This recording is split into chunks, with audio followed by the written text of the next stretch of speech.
Hi friends, ಉದ್ಯೋಗ ಮಾಹಿತಿ YouTube ಚಾನಲ್ಗೆ ತಮಗೆಲ್ಲರಿಗೆ ಆತ್ಮೀಯ ಸ್ವಾಗತ.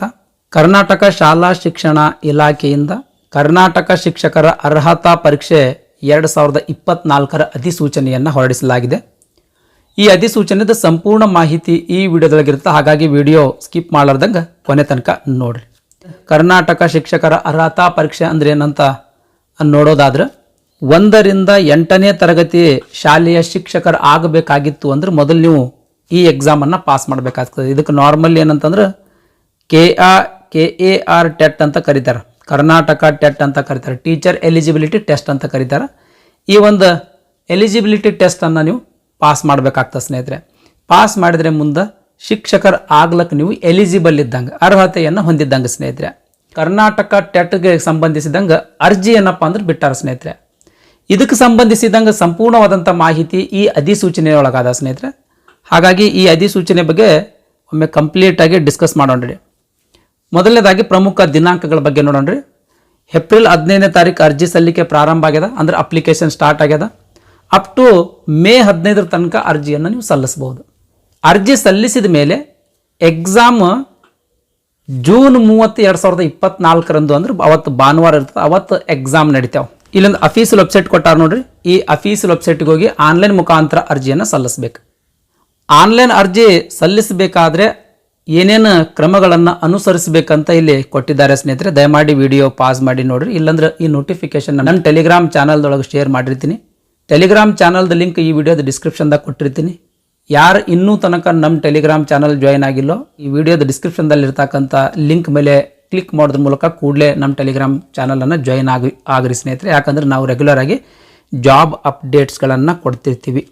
ಈ ಕರ್ನಾಟಕ ಟೀಚರ್ ಎಲಿಜಿಬಿಲಿಟಿ ಟೆಸ್ಟ್ದ ಅಪ್ಲಿಕೇಶನ್ಗೆ ಸಂಬಂಧಪಟ್ಟಂಗೆ ಯಾವ ರೀತಿ ನಿಮ್ಮದು ಮೊಬೈಲ್ ಮೂಲಕನೇ ಅರ್ಜಿಯನ್ನು ಸಲ್ಲಿಸಬೇಕು ಅಂತ ಅನ್ನೋದ್ರ ಬಗ್ಗೆ ಸಂಪೂರ್ಣವಾದಂಥ ಮಾಹಿತಿಯನ್ನು ಒಳಗೊಂಡಂಥ ಒಂದು ವಿಡಿಯೋ ಅಪ್ಲೋಡ್ ಮಾಡ್ತೀನಿ ಸ್ನೇಹಿತರೆ. ಆ ವಿಡಿಯೋ ಕೂಡ ನೀವು ನೋಡಿ ಅರ್ಜಿಯನ್ನು ಸಲ್ಲಿಸಬಹುದು. ನೆಕ್ಸ್ಟ್ ಅರ್ಜಿ ಶುಲ್ಕದ ಬಗ್ಗೆ ನೋಡೋಣ ಸ್ನೇಹಿತರೆ.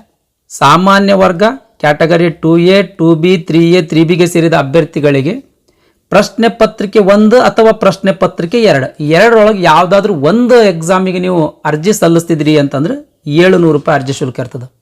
ಇನ್ ಕೇಸ್ ನೀವು ಎರಡೂ ಪತ್ರಿಕೆಗಳಿಗೆ ಅರ್ಜಿ ಸಲ್ಲಿಸ್ತಿದ್ರಿ ಅಂತ ತಿಳ್ಕೊಂಡ್ರೆ, ಅಂದ್ರೆ ಪ್ರಶ್ನೆ ಪತ್ರಿಕೆ 1 ಮತ್ತು ಪತ್ರಿಕೆ 2ಕ್ಕೂ ಅರ್ಜಿ ಸಲ್ಲಿಸ್ತಿದ್ರಿ ಅಂತಂದ್ರೆ 1000 ರೂಪಾಯಿ ಅರ್ಜಿ ಶುಲ್ಕ ಇರ್ತದೆ. ಅದೇ ರೀತಿ SC, ST ಕ್ಯಾಟಗರಿ 1ಗೆ ಸೇರಿದ ಅಭ್ಯರ್ಥಿಗಳಿಗೆ ಪತ್ರಿಕೆ 1 ಅಥವಾ ಪತ್ರಿಕೆ 2 ಎರಡರೊಳಗೆ ಯಾವುದಾದ್ರೂ ಒಂದಕ್ಕೆ ಅರ್ಜಿ ಸಲ್ಲಿಸ್ತಿದ್ರಿ ಅಂದ್ರೆ 350 ರೂಪಾಯಿ, ಎರಡೂ ಪತ್ರಿಕೆಗಳಿಗೆ ಅರ್ಜಿ ಸಲ್ಲಿಸ್ತಿದ್ರಿ ಅಂತಂದ್ರೆ 500 ರೂಪಾಯಿ ಅರ್ಜಿ ಶುಲ್ಕ ಇರ್ತದೆ. ಅಂಗವಿಕಲ ಅಭ್ಯರ್ಥಿಗಳಿಗೆ ಯಾವುದೇ ರೀತಿ ಅರ್ಜಿ ಶುಲ್ಕ ಇರುವುದಿಲ್ಲ ಸ್ನೇಹಿತರೆ. ಏನಿದು ಪತ್ರಿಕೆ 1 ಅಥವಾ ಪತ್ರಿಕೆ 2 ಇದ್ರ ಬಗ್ಗೆ ಒಂದು ಸ್ವಲ್ಪ ನೋಡೋಣ ಸ್ನೇಹಿತರೆ. ಪೇಪರ್ 1 ಇದಕ್ಕೆ ಅರ್ಜಿ ಸಲ್ಲಿಸಿ ನೀವೇನಾದರೂ ಪಾಸ್ ಆದ್ರಿ ಅಂತಂದ್ರೆ 1ರಿಂದ 5ನೇ ತರಗತಿಯ ಶಿಕ್ಷಕರಾಗಬಹುದು. ಪತ್ರಿಕೆ 2 ಅಂತ ಅದು. ಪತ್ರಿಕೆ 2ಕ್ಕೆ ಅರ್ಜಿ ಸಲ್ಲಿಸಿ ಈ ಪತ್ರಿಕೆ 2ರಲ್ಲಿ ಪಾಸ್ ಆದ್ರಿ ಅಂತಂದ್ರೆ 6ರಿಂದ 8ನೇ ತರಗತಿಯ ಶಾಲೆಯ ಶಿಕ್ಷಕರಾಗಬಹುದು ಸ್ನೇಹಿತರೆ. ಪತ್ರಿಕೆ 1 ಅಂದ್ರೆ 1ರಿಂದ 5ನೇ ತರಗತಿಯ ಶಾಲೆಯ ಶಿಕ್ಷಕರಿಗಾಗಿ, ಪತ್ರಿಕೆ 2 ಅಂತಂದ್ರೆ 6ರಿಂದ 8ನೇ ತರಗತಿಯ ಶಾಲೆಯ ಶಿಕ್ಷಕರಿಗಾಗಿ. 1ರಿಂದ 8ನೇ ತರಗತಿ ಶಾಲೆಯ ಶಿಕ್ಷಕರಾಗಬೇಕಾಗಿತ್ತು ಅಂತಂದ್ರೆ ಅವಾಗ ನೀವು ಎರಡೂ ಪತ್ರಿಕೆಗಳಲ್ಲಿ ಪಾಸ್ ಆಗಬೇಕಾಗ್ತದೆ ಸ್ನೇಹಿತರೆ. ಹಾಗಾಗಿ ಈ ರೀತಿ ಸಪರೇಟ್ ಅರ್ಜಿ ಶುಲ್ಕ ಇರುವಂಥದ್ದು. ನೆಕ್ಸ್ಟ್ ಪ್ರವೇಶ ಪತ್ರದ ಬಗ್ಗೆ ನೋಡೋಣ ಸ್ನೇಹಿತರೆ. ಅಂದ್ರೆ ಹಾಲ್ ಟಿಕೆಟ್ ಬಗ್ಗೆ ನೋಡೋಣ. ಹಾಲ್ ಟಿಕೆಟ್ ನೋಡ್ರಿ, ಸ್ಕೂಲ್ ಎಜುಕೇಷನ್ ಅಫೀಸಿಯಲ್ ವೆಬ್ಸೈಟ್ನಾಗ ಜೂನ್ 20, 2024ರಂದು ಪಬ್ಲಿಷ್ ಮಾಡ್ತಾರೆ. ಅಪ್ ಟು ಜೂನ್ 29ನೇ ತಾರೀಕು ತನಕ ನೀವು ಹಾಲ್ ಟಿಕೆಟನ್ನು ಡೌನ್ಲೋಡ್ ಮಾಡ್ಕೊಳ್ಬೋದು. ಜೂನ್ 29 ತಾರೀಕು ಆದ ನಂತರ ಹಾಲ್ ಟಿಕೆಟ್ ಡೌನ್ಲೋಡ್ ಮಾಡ್ಲಿಕ್ಕೆ ಆಪ್ಷನ್ಸ್ ಇರುವುದಿಲ್ಲ. ಹಾಗಾಗಿ ಜೂನ್ 20ರಿಂದ ಜೂನ್ 29ರ ಒಳಗಾಗಿ ನೀವು ಹಾಲ್ ಟಿಕೆಟನ್ನು ಡೌನ್ಲೋಡ್ ಮಾಡ್ಕೊಳ್ಬೋದು ಸ್ನೇಹಿತರೆ. ಆಗಲೇ ಹೇಳಿದ್ದೆ ಸ್ನೇಹಿತರೆ, ಮತ್ತೊಮ್ಮೆ ಇಲ್ಲಿ ವೇಳಾಪಟ್ಟಿ ಕೊಟ್ಟಿದ್ದಾರೆ. 30 ಜೂನ್ 2024ರಂದು ಪತ್ರಿಕೆ 1 9:30ಯಿಂದ 12 ಗಂಟೆ ತನಕ ಇರ್ತದೆ. 2 ಗಂಟೆ 30 ನಿಮಿಷ ಎಕ್ಸಾಮ್ದು ಟೈಮ್ ಆಗಿರ್ತದೆ.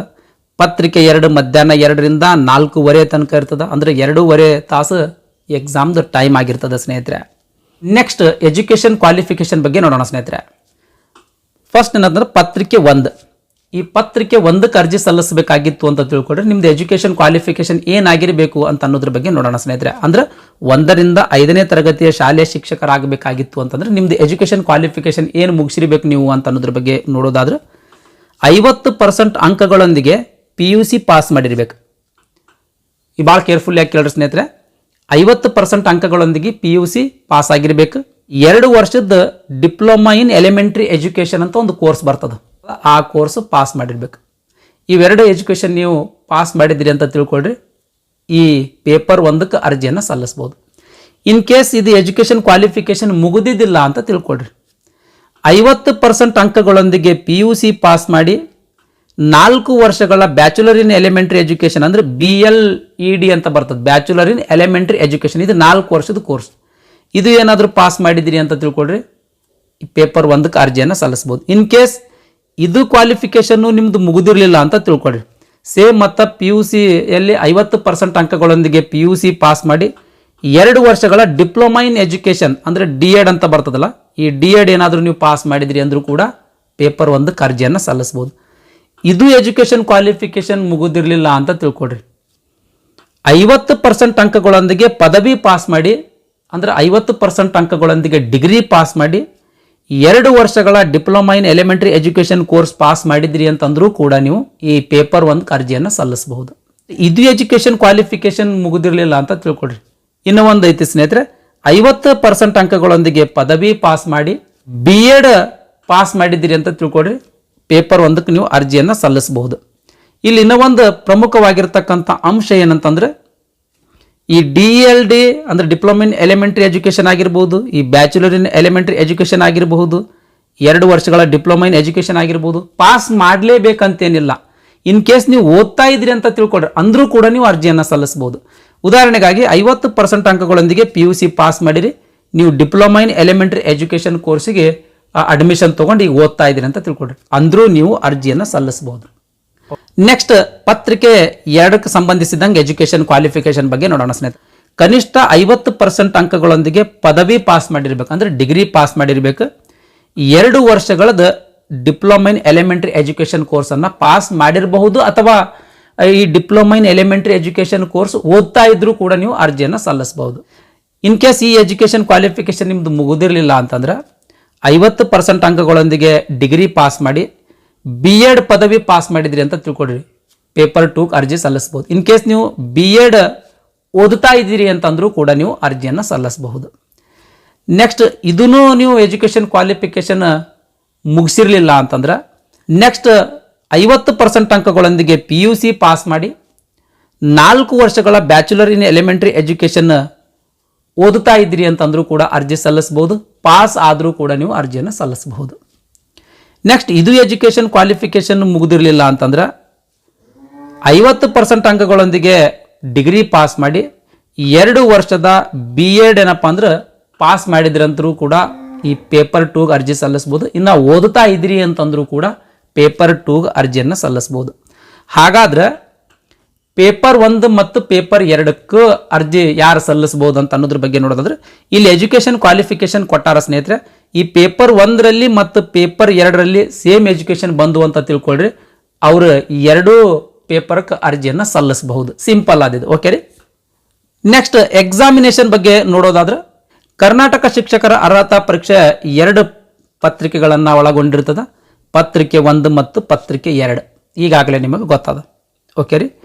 ಈ ಪತ್ರಿಕೆ 1 ಆಗಿರಬಹುದು, ಪತ್ರಿಕೆ 2 ಆಗಿರಬಹುದು. 2 ಏನದವಲ್ಲ ಸ್ನೇಹಿತರೆ 150 ಅಂಕಗಳದ ಪೇಪರ್ ಆಗಿರ್ತದೆ. ಅಂದ್ರೆ 150 ಪ್ರಶ್ನೆ ಇರ್ತಾವ, ಪ್ರತಿ ಪ್ರಶ್ನೆಗೆ 1 ಅಂಕಗಳಂತೆ 150 ಮಾರ್ಕ್ಸಿಂದ ಎಕ್ಸಾಮ್ ಇರ್ತದೆ. 2 ಪೇಪರ್ 1 150 ಮಾರ್ಕ್ಸಿಂದ ಇರ್ತದೆ, ಪೇಪರ್ 2 ಕೂಡ 150 ಮಾರ್ಕ್ಸಿಂದ ಇರ್ತದೆ. 2.5 ತಾಸು ಸಮಯಾವಕಾಶ ಇರ್ತದೆ. ಆಮೇಲೆ ಪೇಪರ್ ಬಹು ಆಯ್ಕೆ ಪ್ರಶ್ನೆ ಪತ್ರಿಕೆಗಳ ಪ್ಯಾಟರ್ನ್ ಅನ್ನು ಹೊಂದಿರ್ತದೆ, ಅಂದ್ರೆ ಮಲ್ಟಿಪಲ್ ಚಾಯ್ಸ್ ಕ್ವಶನ್ಸ್ ಅನ್ನು ಹೊಂದಿರ್ತದೆ. ಅಂದ್ರೆ ಒಂದು ಪ್ರಶ್ನೆ ಇರ್ತದೆ, ಅದಕ್ಕೆ 4 ಆನ್ಸರ್ಸ್ ಇರ್ತವೆ, ಅದರಲ್ಲೇ ಒಂದು ಉತ್ತರ ಇರ್ತದೆ. ಆ ಸರಿಯಾದ ಉತ್ತರವನ್ನು ಟಿಕ್ ಮಾಡೋದಿರ್ತದೆ. ಬರೆಯೋದು ಎಸ್ಸೆ ಬರೆಯೋದು ಡಿಸ್ಕ್ರಿಪ್ಟಿವ್ ಇರುವುದಿಲ್ಲ ಸ್ನೇಹಿತರೆ. ಓಕೆ ರೀ. ಇನ್ನೂ ಒಂದು ಪ್ರಮುಖವಾಗಿರ್ತಕ್ಕಂಥ ಮಾಹಿತಿ ಏನಂದ್ರೆ, ಇದಕ್ಕೆ ಋಣಾತ್ಮಕ ಮೌಲ್ಯಮಾಪನ ಇರಂಗಿಲ್ಲ, ನೆಗೆಟಿವ್ ಇವ್ಯಾಲ್ಯೂಯೇಷನ್ ಇರಂಗಿಲ್ಲ. ಅಂದ್ರೆ ನೀವು ಸರಿಯಾದ ಉತ್ತರ ಟಿಕ್ ಮಾಡುವಲ್ಲಿ ತಪ್ಪು ಉತ್ತರ ಟಿಕ್ ಮಾಡಿದ್ರಿ ಅಂತ ತಿಳ್ಕೊಳ್ರಿ, ಯಾವುದೇ ರೀತಿಯ ಅಂಕಗಳು ನಿಮ್ದು ಡಿಡಕ್ಟ್ ಮಾಡಂಗಿಲ್ಲ. ಇಲ್ಲಿ ಪತ್ರಿಕೆ 1ರ ಏನಪ್ಪ ಅಂದ್ರೆ ಸಲ್ಯಾಬಸ್ ಇದು, ದಯಮಾಡಿ ವಿಡಿಯೋ ಪಾಸ್ ಮಾಡಿ ನೋಡ್ರಿ. ನೆಕ್ಸ್ಟ್ ಇದು ಪತ್ರಿಕೆ 2ರ ಸಲ್ಯಾಬಸ್ ಸ್ನೇಹಿತರೆ. ಇದು ಪತ್ರಿಕೆ 2ರ ಇದು ಸಲ್ಯಾಬಸ್ ಇದು ಪಠ್ಯಕ್ರಮ. ದಯಮಾಡಿ ವಿಡಿಯೋ ಪಾಸ್ ಮಾಡಿ ನೋಡ್ರಿ. ನೆಕ್ಸ್ಟ್ ಪ್ರಶ್ನೆ ಪತ್ರಿಕೆಯ ಮಾಧ್ಯಮದ ಬಗ್ಗೆ ನೋಡೋದಾದ್ರೆ ಅಂದ್ರೆ ಪ್ರಶ್ನೆ ಪತ್ರಿಕೆ ಯಾವ ಲ್ಯಾಂಗ್ವೇಜ್ ಒಳಗೆ ಇರ್ತಾವ ಅಂತ ಅನ್ನೋದ್ರ ಬಗ್ಗೆ ನೋಡೋದಾದ್ರೆ ಈ ಲ್ಯಾಂಗ್ವೇಜ್ ಅದಲ್ಲ ಇಂಗ್ಲೀಷ್ ಕನ್ನಡ ಹಿಂದಿ ಏನಿರ್ತಾವಲ್ಲ ಅವು ಅದೇ ಲ್ಯಾಂಗ್ವೇಜ್ನಾಗ ಎಕ್ಸಾಮ್ ಇರ್ತಾವೆ. ಓಕೆ ರೀ. ಇನ್ನು ಬೇರೆ ವಿಷಯಗಳಿಗೆ ಸಂಬಂಧಪಟ್ಟಂಗೆ ಕನ್ನಡ ಭಾಷೆಯೊಳಗೂ ಕೂಡ ಎಕ್ಸಾಮ್ ಇರ್ತಾವೆ ಸ್ನೇಹಿತರೆ. ಆದ್ರೆ ಅಪ್ಲಿಕೇಶನ್ ಹಾಕುವಂಥ ಸಂದರ್ಭದಲ್ಲಿ ಮೀಡಿಯಮ್ ಆಫ್ ಎಕ್ಸಾಮ್ ಅಂತ ಒಂದು ಪ್ರಶ್ನೆ ಕೇಳಿರ್ತಾನೆ. ಅಲ್ಲಿ ಭಾಳಷ್ಟು ಭಾಷೆಗಳಿರ್ತಾವೆ, ಕನ್ನಡ, ಹಿಂದಿ, ಇಂಗ್ಲೀಷ್, ಉರ್ದು ಅವೆಲ್ಲ ಇರ್ತಾವೆ. ಅಲ್ಲಿ ನೀವು ಕನ್ನಡ ಅಂತ ಸೆಲೆಕ್ಟ್ ಮಾಡಿದ್ರಿ ಅಂತ ತಿಳ್ಕೊಳ್ರಿ, ಅಂದ್ರೆ ಮಾತ್ರ ನಿಮಗೆ ಎಕ್ಸಾಮ್ ಕನ್ನಡದೊಳಗೆ ಇರ್ತದೆ. ಇನ್ ಕೇಸ್ ಅಲ್ಲಿ ಬೈ ಓವರ್ ಸೈಟ್ ನೀವು ಇಂಗ್ಲೀಷ್ ಅಂತ ಏನಾದರೂ ಸೆಲೆಕ್ಟ್ ಮಾಡಿದ್ರಿ ಅಂತ ತಿಳ್ಕೊಳ್ರಿ, ಎಕ್ಸಾಮ್ ಕೂಡ ಇಂಗ್ಲೀಷ್ನಾಗ ಇರ್ತದೆ, ಕನ್ನಡದಾಗ ಇರುವುದಿಲ್ಲ. ನೆಕ್ಸ್ಟ್ ಅರ್ಹತಾ ಅಂಕಗಳು ಅಥವಾ ಕರ್ನಾಟಕ ಶಿಕ್ಷಕರ ಅರ್ಹತಾ ಪರೀಕ್ಷೆಯ ಪ್ರಮಾಣ ಪತ್ರದ ಬಗ್ಗೆ ನೋಡೋಣ ಸ್ನೇಹಿತರೆ. ಈಗ 150 ಅಂಕಗಳದ್ದು ಎಕ್ಸಾಮ್ ಅದಲ್ಲ, 150 ಅಂಕಗಳಲ್ಲಿ ಎಷ್ಟು ಅಂಕಗಳು ತಗೊಂಡ್ರು ಪಾಸ್ ಅಂತ ಕನ್ಸಿಡರ್ ಮಾಡ್ತಾರ ಅಂತ ಅನ್ನೋದ್ರ ಬಗ್ಗೆ ನೋಡೋದಾದ್ರೆ ಸಾಮಾನ್ಯ ವರ್ಗದ ಅಭ್ಯರ್ಥಿಗಳು ಅಂದ್ರೆ general category 2A 2B 3A 3Bಗೆ ಸೇರಿದ ಅಭ್ಯರ್ಥಿಗಳಿದ್ರಿ ಅಂತಂದ್ರೆ 60% ಅಂಕಗಳು ನೀವು ತಗೊಳ್ಬೇಕು. 150 ಅಂಕಗಳಲ್ಲಿ 60% ಅಂಕಗಳಂದ್ರೆ ಮಿನಿಮಮ್ 90 ಮಾರ್ಕ್ಸ್ ನೀವೇನಾದರೂ ತಗೊಂಡಿರಿ ಅಂತಂದ್ರೆ ನಿಮ್ಮನ್ನ ಪಾಸ್ ಅಂತ ಅಂದ್ರೆ ಕನ್ಸಿಡರ್ ಮಾಡ್ತಾರೆ. ಇನ್ ಕೇಸ್ ನೀವು SC ST ಕ್ಯಾಟಗರಿ 1 ಮತ್ತು ಅಂಗವಿಕಲ ಅಭ್ಯರ್ಥಿಗಳೇನಾದರೂ ಇದ್ರಿ ಅಂತಂದ್ರೆ 55% ಅಂಕಗಳು ತಗೊಂಡ್ರೆ ಸಾಕು, ನಿಮ್ಮನ್ನ ಪಾಸ್ ಅಂತ ಕನ್ಸಿಡರ್ ಮಾಡ್ತಾರೆ ಸ್ನೇಹಿತರೆ. 55% ಅಂಕಗಳಂದ್ರೆ ಎಷ್ಟು?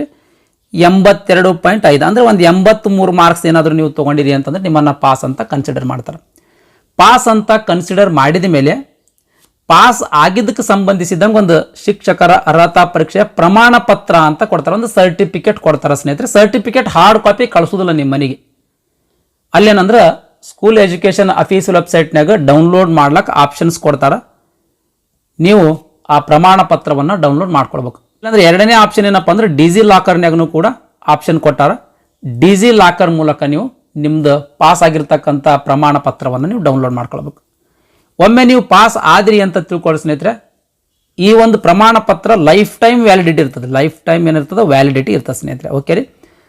ಇನ್ ಕೇಸ್ ಈಗ ನೀವು ಉದಾಹರಣೆಗಾಗಿ 150 ಅಂಕಗಳಲ್ಲಿ 100 ಅಂಕ ತಗೊಂಡಿರಿ ಅಂತ ತಿಳ್ಕೊಳ್ರಿ, ನಿಮಗೆ ಈ ಅಂಕಗಳ 100ರಿಂದ 120 ಅಂಕಗಳಾಗಲಿ 130 ಅಂಕಗಳಿಗೆ ಹೆಚ್ಚಿಗೆ ಮಾಡಬೇಕಂತ ನಿಮಗೆ ಆಸೆ ಇತ್ತು ಅಂತ ತಿಳ್ಕೊಳ್ರಿ, ಮತ್ತೊಮ್ಮೆ ನೀವು ಅಪ್ಲಿಕೇಶನ್ ಹಾಕಿ ಎಕ್ಸಾಮ್ ಬರೆದು ನಿಮ್ದು ತೊಗೊಂಡಿರ್ತಕ್ಕಂಥ ಅಂಕಗಳೇನಪ್ಪ ಅಂತಂದ್ರೆ ಹೆಚ್ಚಿಗೆ ಮಾಡ್ಕೊಳ್ಬೋದು ಸ್ನೇಹಿತರೆ. ಇದರಿಂದ ಏನಾಗ್ತದೆ, ಮುಂದೆ CET ಎಕ್ಸಾಮ್ ಕರೆದ್ರು ಅಂತ ತಿಳ್ಕೊಳ್ರಿ, ಪ್ರೈಮರಿ ಸ್ಕೂಲ್ ಟೀಚರ್ದ ನೇಮಕಾತಿಗಾಗಿ CET ಎಕ್ಸಾಮ್ ಕರೆದ್ರು ಅಂತಂದ್ರೆ ಈ ಅಂಕಗಳು ಕೂಡ ನಿಮಗೆ ಸಹಾಯ ಮಾಡ್ತಾವೆ ಸ್ನೇಹಿತರೆ. ನೆಕ್ಸ್ಟ್ ಇಲ್ಲಿ ಎಕ್ಸಾಮ್ದು ವೇಳಾಪಟ್ಟಿ ಕೂಡ ಕೊಟ್ಟರೆ ದಯಮಾಡಿ ವಿಡಿಯೋ ಪಾಸ್ ಮಾಡಿ ನೋಡ್ರಿ. ಇದಿಷ್ಟು ಈ ಕರ್ನಾಟಕ ಶಾಲಾ ಶಿಕ್ಷಣ ಇಲಾಖೆಯವರು ಹೊರಡಿಸಿರ್ತಕ್ಕಂಥ ಕರ್ನಾಟಕ ಶಿಕ್ಷಕರ ಅರ್ಹತಾ ಪರೀಕ್ಷೆ ಅಥವಾ ಕರ್ನಾಟಕ ಟೀಚರ್ ಎಲಿಜಿಬಿಲಿಟಿ ಟೆಸ್ಟ್ದ ನೋಟಿಫಿಕೇಶನ್ದ ಬಗ್ಗೆ ಸಂಪೂರ್ಣವಾದಂಥ ಮಾಹಿತಿ ಇದಾಗಿತ್ತು. ಈ ವಿಡಿಯೋ ನಿಮಗೆ ಇಷ್ಟ ಆಗಿತ್ತು ಅಂದ್ರೆ ದಯಮಾಡಿ ಲೈಕ್ ಬಟನ್ ಮೇಲೆ ಪ್ರೆಸ್ ಮಾಡಿರಿ. ಅದೇ ರೀತಿ ನಿಮ್ಮ ಫ್ರೆಂಡ್ಸ್ರಿಗೂ ಕೂಡ ಶೇರ್ ಮಾಡಿರಿ ಅಂತ ವಿನಂತಿಸಿಕೊಳ್ತಾ ಇವತ್ತಿನ ವಿಡಿಯೋವನ್ನು ಮುಗಿಸ್ತಾ ಇದ್ದೀನಿ. ಧನ್ಯವಾದಗಳು.